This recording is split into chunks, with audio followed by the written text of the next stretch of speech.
یہ سوال ہے کہ یہ کیا ہوا کہ جب سے یہ عدم اعتماد ہوئی ہے اس کے بعد یہ ملک کے اندر یہ کیا طوفان آ گیا. یہ جو پی ڈی ایم کے لوگ ہیں یہ سب کہتے ہیں کہ جی دیکھیں عمران خان نے بارودی سرنگیں چھوڑ دی ہیں کہ جی آئی ایم ایف سے کوئی ان کے سمجھوتے تھے جس کی وجہ سے یہ قیمتیں آسمانوں پہ چڑھا دی ہیں. یعنی ہمارے بعد ڈیزل، پٹرول، گیس، بجلی، آٹا، چاول، یہ ساروں کی قیمتیں بڑھ گئی ہیں لیکن تھوڑی سی نہیں بڑھی. ہماری باری تو مجھے یاد ہے کوئی 12 روپیہ بڑا تھا پٹرول یا ڈیزل تو انہوں نے مہنگائی مار شروع کر دی تھی. جب سے یہ آئے ہیں انہوں نے 84 روپیہ لیٹر پٹرول کی قیمت بڑھائی، 110 روپے لیٹر ڈیزل کی قیمت بڑھائی. اب یاد رکھیں ڈیزل خاص طور پہ کسان اور آج کل سب سے زیادہ کسانوں کو متاثر کرے گا اور وہ آگے ہماری فوڈ سیکیورٹی پہ کہ ہم نے 22 کروڑ لوگوں کو کھلانا ہے.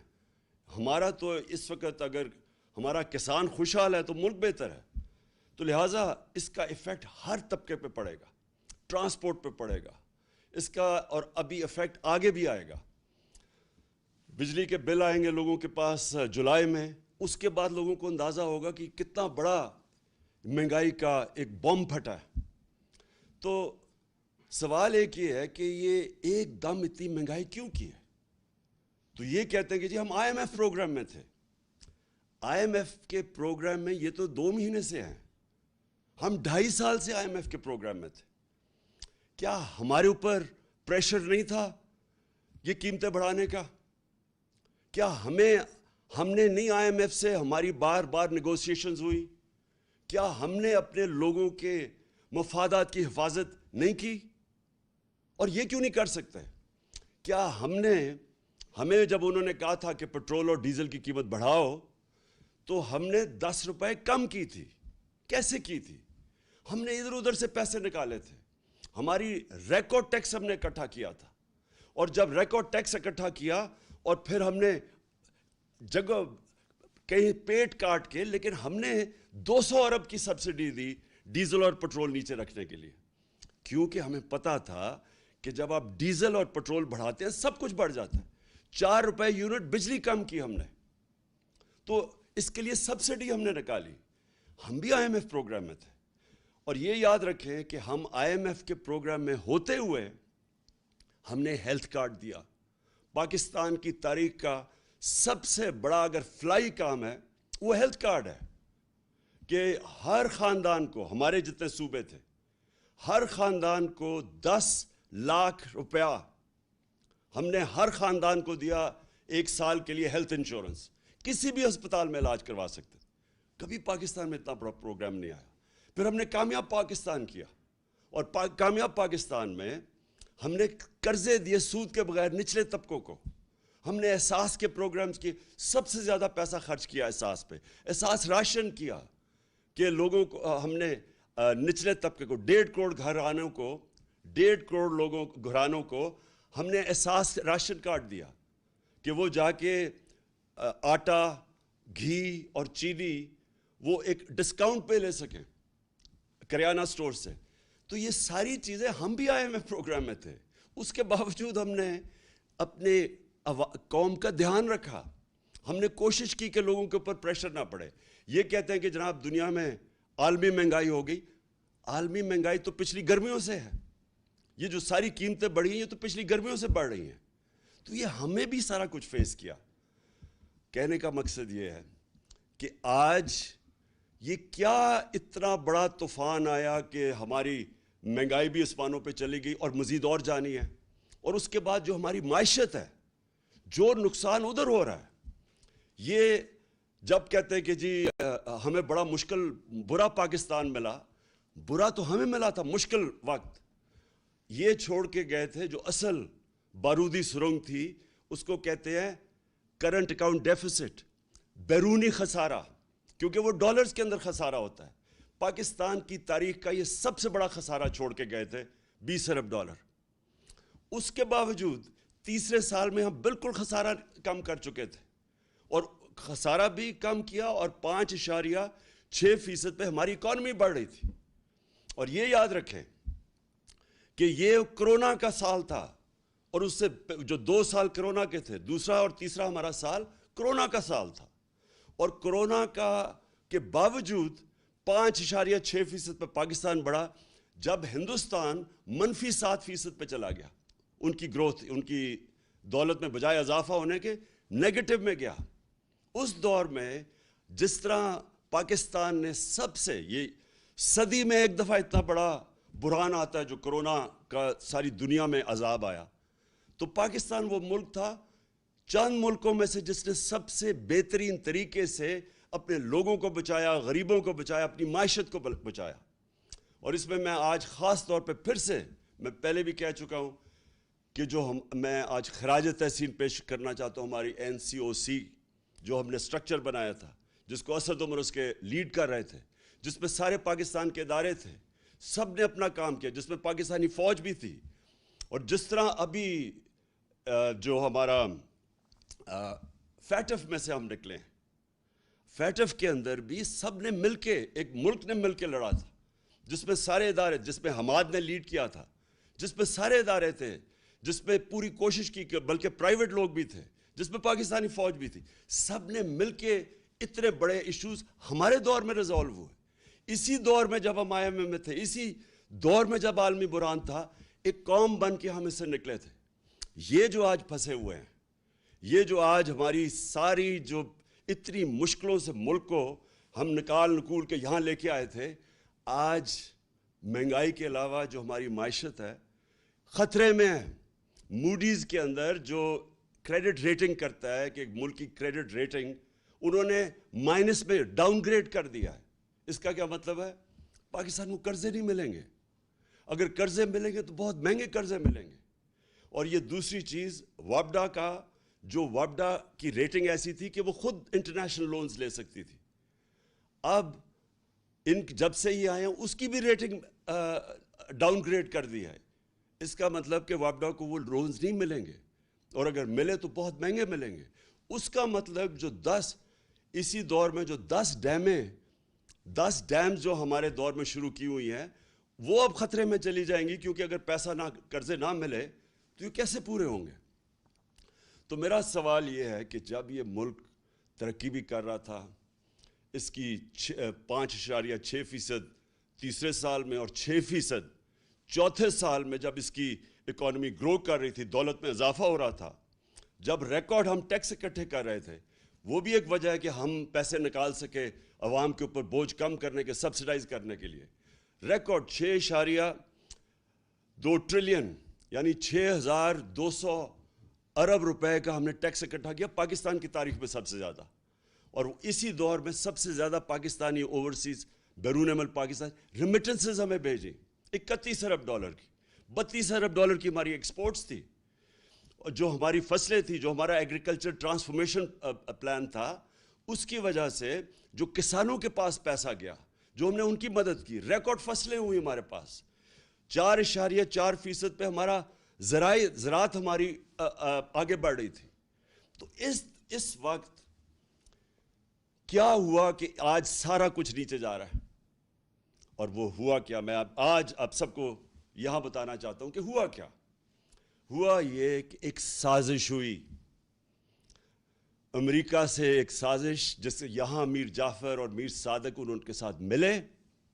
اس کے بعد انہوں نے پلان کیا ہماری گورنمنٹ گرانے کا. اس سے جو سیاست کے اندر, جو ملک کے اندر سیاسی ماحول تھا, وہ غیر یقینی ہو گیا, پولیٹیکل انسرٹنٹی ہو گئی. اس کا افیکٹ پڑا معیشت کے اوپر. میں نے جا کے نیوٹرلز کو, میں نے ان کو سمجھایا کہ دیکھیں اگر یہ سازش ہو رہی ہے, بڑا اچھا آپ نیوٹرل رہیں, لیکن یہ جو سازش ہو رہی ہے, اگر اس وقت گورنمنٹ کو گرا دیا گیا اس سازش کے تحت, تو یہ ان سے سنبھالا نہیں جائے گا. ہم نے بڑی مشکل سے یہاں تک آئے ہیں. یہ بڑی مشکل سے کرونا سے نکل کے جو کموڈٹی سپر سائیکل تھا, یہ جو جب یوکرین میں گیا روس اور جو جنگ ہوئی, تو اس کی وجہ سے جو اثرات تھے, بڑی مشکل سے ہماری معیشت یہاں کھڑی تھی. تو میں نے تب ان کو بتایا, پھر شوکت ترین کو کہا کہ ان کو بتاؤ کہ یہ وقت نہیں ہے اس ملک کے اندر یہ سازش کو کامیاب ہونے دینے, کیونکہ اس کا ڈائریکٹ اثر پڑے گا ہماری معیشت کے اوپر. اور مجھے افسوس سے کہنا پڑتا ہے کہ وہ ٹائم تھا کہ اس سازش کو ناکام کرنے کا, کیونکہ ہمیں پتہ تھا کہ نہ ان لوگوں کے پاس قابلیت ہے, نہ ان کے پاس اہلیت ہے, اور ان کا مقصد ہی آنے کا کچھ اور ہے. ان کا مقصد اس ملک کی نہ مہنگائی کم کرنے کے لیے, نہ ان کا مقصد اس ملک کی ریفارمز کرنے کا تھا, اکانومی ٹھیک کرنے کا تھا. ان کا تو مقصد ہی کچھ اور تھا. اور وہ جو مقصد تھا, میں بڑا شکر گزار ہوں ان کے وزیر دستگیر کا, خرم دستگیر کا, جس نے ٹی وی پروگرام پہ کہہ دیا. اس نے کہا ہمیں تو صرف یہ تھا, اور اس نے دو چیزیں کہی. اس نے کہا ایک تو ہمیں ڈر لگا ہوا تھا کہ اگر یہ رہ گیا, اس نے نیب, اس نے ججز ڈال دینے تھے, اور اس نے ہمارے جتنے لیڈر تھے انہوں نے جیلوں میں چلے جانا تھا, جس میں شہباز شریف نے بھی چلے جانا تھا. تو پہلا تو میرا سوال یہ ہے کہ کیا یہاں کی عدالتیں آزاد نہیں ہیں؟ کیا یہاں کی جو عدالتیں ہیں اس میں کوئی ہماری انٹرفیرنس ہوئی ہے آج تک؟ ہم تو وہ زمانہ نہیں کہ ہم ٹیلی فون کر رہے ہیں کہ جسٹس قیوم جی ہمیں کیس میں یہ رزلٹ چاہیے. ہم نے تو سپریم کورٹ کے اوپر کبھی سوچا نہیں حملہ کرنے کا. ہم نے کسی ادارے کو, ہم نے آج تک ہم نے اداروں کو چلنے دیا. نیب کا ادارہ جو چلا ہے, میں بتا دوں آج کہ نیب نے کوئی 280 ارب روپیہ اپنے سارے کوئی 18 سال میں اکٹھا کیا تھا. ہمارے 3 سالوں میں انہوں نے 480 ارب روپیہ اکٹھا کیا, کیونکہ ہم نے مداخلت کسی میں نہیں کی. تو میں جو آج سوال پوچھتا ہوں کہ یہ جو خرم دستگیر نے بات کی ہے, اس سے یہ واضح ہوتا ہے کہ ان کا تو مقصد تھا ہی نہیں اور کچھ سوائے NRO 2 لینے کا. ان کا تو مقصد یہ کہ تھا, اسی لیے یہ ساری جدوجہد تھی. 3.5 سال سے یہ بار بار جو بلیک میل مجھے کیا جا رہا تھا, یہ تو صرف چاہتے تھے NRO, دوسرا NRO. یاد رکھیے ان کو پہلا NRO مل چکا ہے. ان کو ملا, جنرل مشرف نے NRO دیا, جو ساری ان کے کرپشن کیسز تھے. 2 دفعہ ان کی حکومتیں گئی کرپشن پہ 90 کی دہائی میں. تو جو سارے ان کے کرپشن کے کیسز تھے وہ سب جنرل مشرف نے معاف کر دیے تھے. یہ جو ہے یہ NRO 2 ہے. یہ انہوں نے 10 سالوں میں جو چوری کی تھی, یہ 95% جو کیسز ہیں یہ سارے ان کے دور کے ہیں. یہ ان کے جو 10 سال تھے ان کے دور کے کیسز بنے ہوئے ہیں. اور اب انہوں نے کیا کیا؟ انہوں نے جو قانون لے کے آئے ہیں نیب کی امینڈمنٹس کا, میں آج آپ ساری قوم کو یہ بتانا چاہتا ہوں. انہوں نے جو نیب کا امینڈمنٹ قانون لے کے آئے ہیں, اور یہی قانون انہوں نے کوشش کی تھی جب ہم فیٹف کی لیجسلیشن اسمبلی سے پاس کر رہے تھے, اور ہمارا مقصد یہ تھا کہ فیٹف سی گرے لسٹ سے نکلیں, جو ان کی وجہ سے ہم گرے لسٹ پہ تھے. تو جب ہم نے فیٹف کا قانون پاس کیا تو انہوں نے تب کوشش کی, بلیک میل کیا کہ ہم فیٹف کے لیے تب ووٹ دیں گے جب آپ ہمیں NRO دیں گے اور یہ نیب کے اندر چینجز لے کے آئیں گے. تب آپ کو پتہ ہونا چاہیے انہوں نے واک آؤٹ کر دیا. انہوں نے فیٹف کی لیجسلیشن نہیں پاس کی تھی, یہ باہر چلے گئے تھے. تو ان کے بغیر ہم نے فیٹف کی لیجسلیشن پاس کی, جس کی وجہ سے آج انشاءاللہ پاکستان نکل جائے گا گرے لسٹ سے. تو ان کا صرف مقصد NRO 2 تھا. اور انہوں نے کیا ہے, انہوں نے اب جو چینجز لے کے آئے ہیں, ساری قوم کو پتہ چلنا چاہیے کہ 1200 ارب روپے کے کرپشن کے کیسز کل جب یہ قانون بنے گا ان کے کیسز ختم ہو جائیں گے.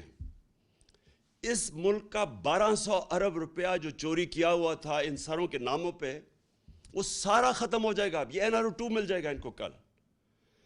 اب سوال یہ ہے کہ یہ جب کہتے کہ جی ہم بے بس ہیں, میرا ان سے سوال یہ ہے کہ اگر آپ سنسیئر ہیں اس ملک سے, تو کیا آپ کو یہ جو 1200 ارب ہے, اس میں سے اگر آپ یہ معاف کروا رہے ہیں, سوچیں یہ اس کا 400 ارب آ جائے تو ہم پھر بجلی کی قیمت نیچے لا سکتے ہیں.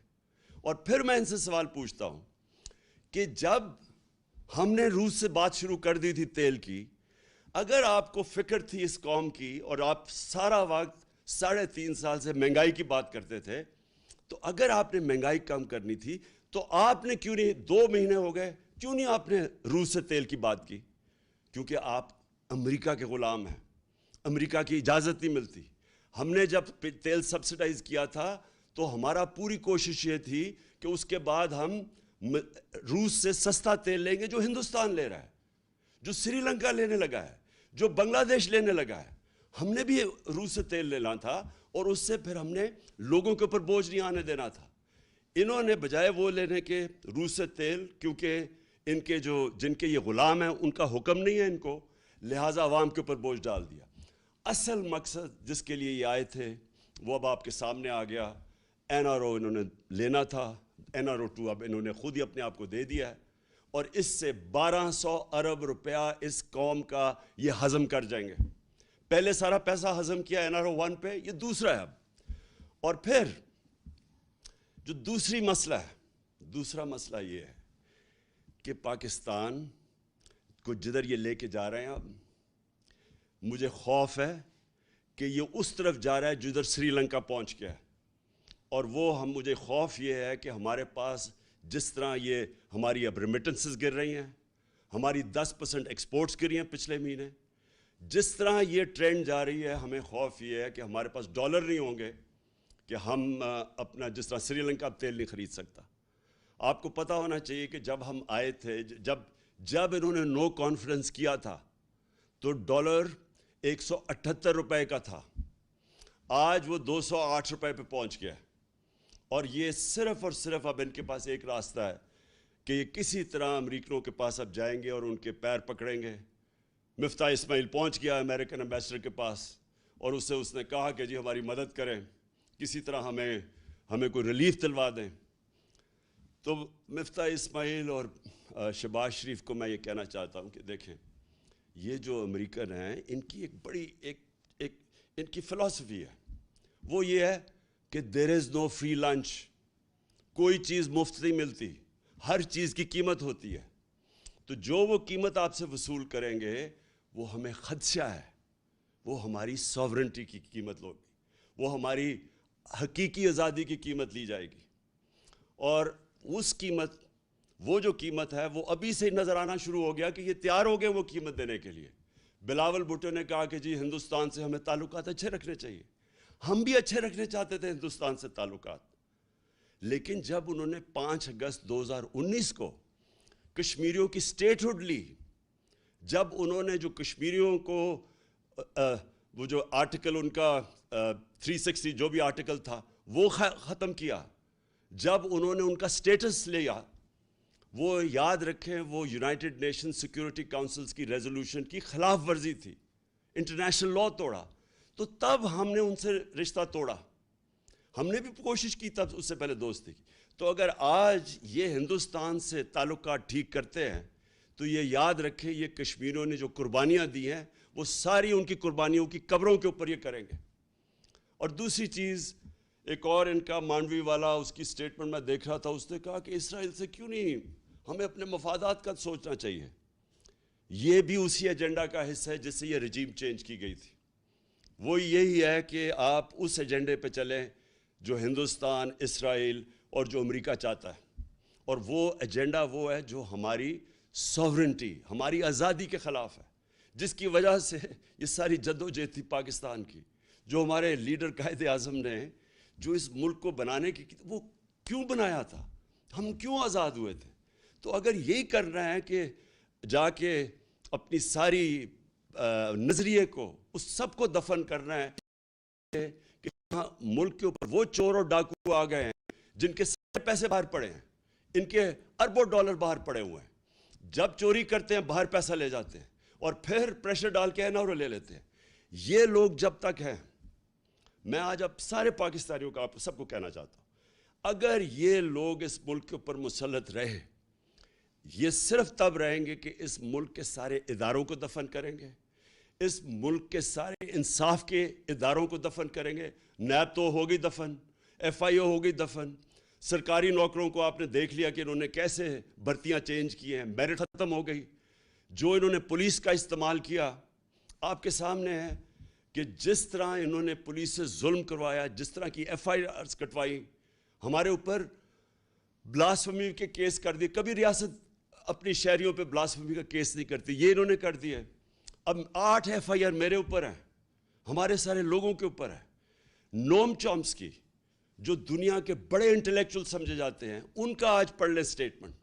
انہوں نے شہباز شریف کو خط لکھا ہے کہ یہ آپ سارے انسانی حقوق کی خلاف ورزی, آپ جمہوریت تباہ کر رہے ہیں اپنے ملک کی, اور یہ رہ گئے تو یہ جمہوریت, ایک جمہوریت کا جتنا بھی جس کے اوپر جمہوریت کھڑی ہوئی ہے سب ختم کریں گے. یہ جو جس طرف جا رہے ہیں, الیکشن کمیشن کو انہوں نے ساتھ ملایا ہے. پنجاب کے اندر جو الیکشن ہے وہ ابھی جو بائی الیکشنز ہیں, ابھی سے ہی میچ فکس کرنے کی ساری تیاریاں ہیں. ہمیں ساری خبریں آ رہی ہیں. پولیس کا جو استعمال کریں گے اور کر رہے ہیں. ابھی ہمارا کل ایک ہمارے جو الیکشن لڑ رہا تھا اس کے بیٹے کو گولی لگی, وہ آج ہاسپٹل میں ہے, اور اس کے سارے گھر والوں کے اوپر FIRs کاٹ دی. تو یہ ہمیشہ یہ جب ایک کرپٹ ٹولے کو اوپر بٹھائیں گے, جو کہ 30 سال سے یہ دونوں خاندان اس ملک پہ ہیں, انہوں نے ہمیشہ جو پہلے کرتے ہیں وہی کرنا ہے. اب تو جمہوریت سب سے پہلے اس کا نقصان ہوگا. انہوں نے اخبار والوں کے, صحافیوں کے اوپر, سوشل میڈیا کے اوپر جو کریک ڈاؤن ہے, یہ کبھی پاکستان میں نہیں ہوا. جس طرح انہوں نے اینکرز کے اوپر FIRs کاٹی ہوئی ہیں, اور ان چیزوں پہ, چھوٹی چھوٹی چیزوں پہ اس وقت خوف پھیلایا جا رہا ہے.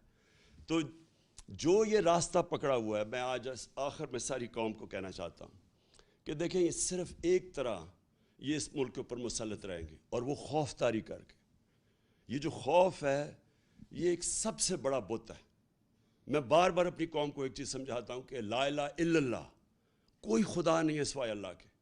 یہ جو ایک خوف کا بت ہے, یہ اس طرح کے لوگ جو کرپٹ لوگ ہیں, جن کی ہمیں ساری تاریخ پتہ ہے, باہر بیٹھے ہوئے ان کے لیڈرز, پیسے باہر بیٹھے ہوئے ہیں, وہاں سے بیٹھ کے اس ملک کو کنٹرول کر رہے ہیں, اور جدھر ان کے پیسے پڑے ہوئے ہیں وہ ان ملکوں سے ہی کنٹرول ہو رہے ہیں.